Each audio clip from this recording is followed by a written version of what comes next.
dato'y chika. Na-stress ko kay na isa ka lalaki, nanguyab siya na ako. Ako siyang gipangupana kung unsa iyang trabaho. Ano siya? Construction daw. Kung ha? Construction lang? Wa ka naglantaw, wa ka naghuna-huna. Kaning dagwaya ni, padulong rag construction.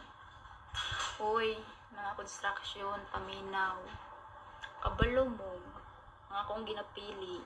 Like ka ng pulis, seaman, tapos gwapo, tapos macho, puti, tangkad, natanan. Ang sarap man ang construction po. Uy, nga ultimo ra. Uy, di yun na ako deserve. Busa, kamong mga construction, ayaw pagtuga-tuga manguyab na ako. Kay ako, dahil akong gipangita, kanang level. Oh my God! Wow! Construction worker, taka ramang ka sa mong naong no, kalami, di mo, lakaw ng balak. Grabe naman kayo mong tamas-tamas di mo sa kuha. Shit, masiguro kang bayana ka. Imo na akong nagkalimtan.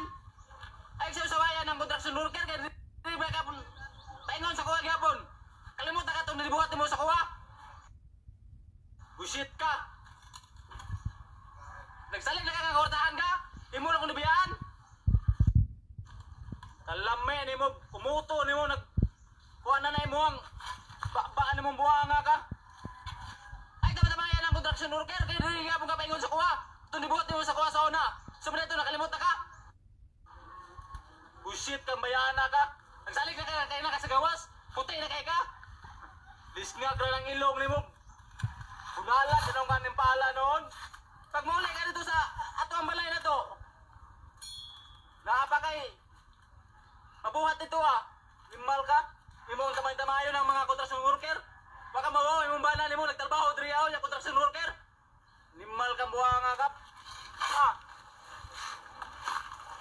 Ay, sig patakag yaw-yaw ng baba ni mo. Kaya dagan kay mga maulawan. Ana imong pangistorya ni mo.